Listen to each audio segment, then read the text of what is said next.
पेठेत पण आहे, हा कांबळे शिवाजीनगर मध्ये आहे, हा कांबळे आंबेडकर नगर मध्ये. सगळ्या जाती धर्मात असा एक कार्यकर्ता आहे जो या विचारांचा असतो. त्याची कविता, तो फक्त पुस्तक वाचलेला कांबळे, तो अडाणी नाही, वाचलेला पुरोगामी विचारांचा, आणि त्याला काय त्रास होत जातो त्याची कविता.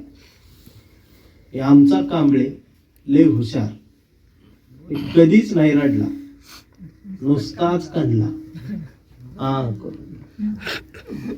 कांबळे शाळेत गेला, मास्तरनं फळ्यावर सरस्वती काढली. कांबळे शाळेत गेला, मास्तरनं फळ्यावर सरस्वती काढली, पण कांबळेनं पाठीवर सावित्री काढली. म्हणून मास्तरनं कांबळेला असा तुडवला, असा तुडवला, असा तुडवला, पण कांबळे बी हुशार, नाही रडला, नुसताच काढला. कांबळे वयात आला, विशीत आला, मिशीत आला, कांबळे गुलाबी झाला, आणि कांबळे प्रेमात पडला. तिनं विचारली त्याची जात. कांबळे म्हटला, वेडे मी माणूस, माणूस माझी जात, प्रेमात कसली आली जात. मग तिनं बी कांबळेला कोपऱ्यात नेऊन असा तुडवला, असा तुडवला, असा तुडवला, पण कांबळे बी हुशार, नाही रडला, नुसताच काढला. कांबळेचं लग्न ठरलं. घरचे म्हणाले मुहूर्त पहा. कांबळे म्हणला पटत नाही, फुले वाचा. नातेवाईक म्हणाले सत्यनारायण. कांबळे म्हणला जमणार नाही, बाबासाहेब वाचा. मग भावकी म्हणली जागरण गोंधळ बोकाड तरी का. कांबळे म्हणला चालणारच नाही, गाडगे बाबा वाचा. मग घरच्यांनीच कांबळेला दारला. असा तुडवला, असा तुडवला, असा तुडवला, पण कांबळे हुशार, नाही रडला, नुसताच काढला. मग कांबळे चळवळीत आला.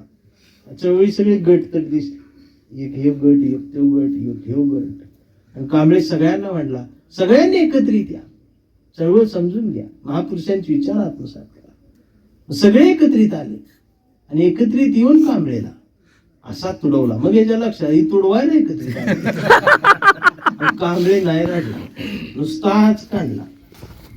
करून आता कांबळे मुलगा ती मोठा झाला, ती मोबाईलवर रेड झाले पोरग. ते असं मोबाईलवर काहीतरी बघत बसलो होतं. मोबाईलवर बघता बघता त्या पोराला काहीतरी कळलं.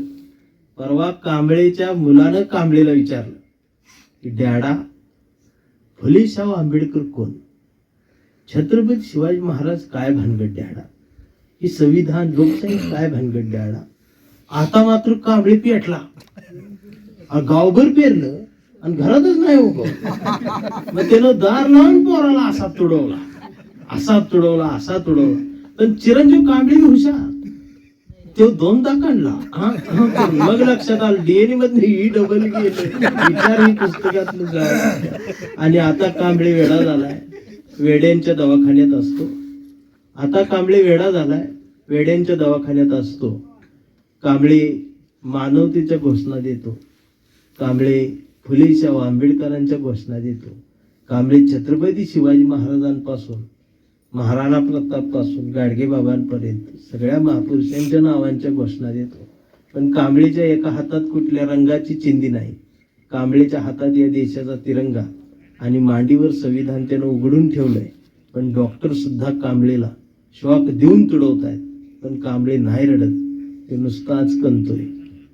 करून हा कांबळे जोपर्यंत जिवंत आहे तोपर्यंत शिवाजी महाराज, बाबासाहेब, फुले, आंबेडकर जिवंत आहेत. हा कांबळे जोपर्यंत जिवंत आहे तोपर्यंत कविता जिवंत आहे. हा कांबळे जोपर्यंत जिवंत आहे तोपर्यंत हा देश जिवंत राहील. तुम्ही सर्वजण सरांच्या विनंतीला मान देऊन आलात. सर्वांनी आपल्या कविता ऐकवल्यात. विनोदाच्या बारात इकडे तिकडे काही झालं असलं कवींच्या बाबतीत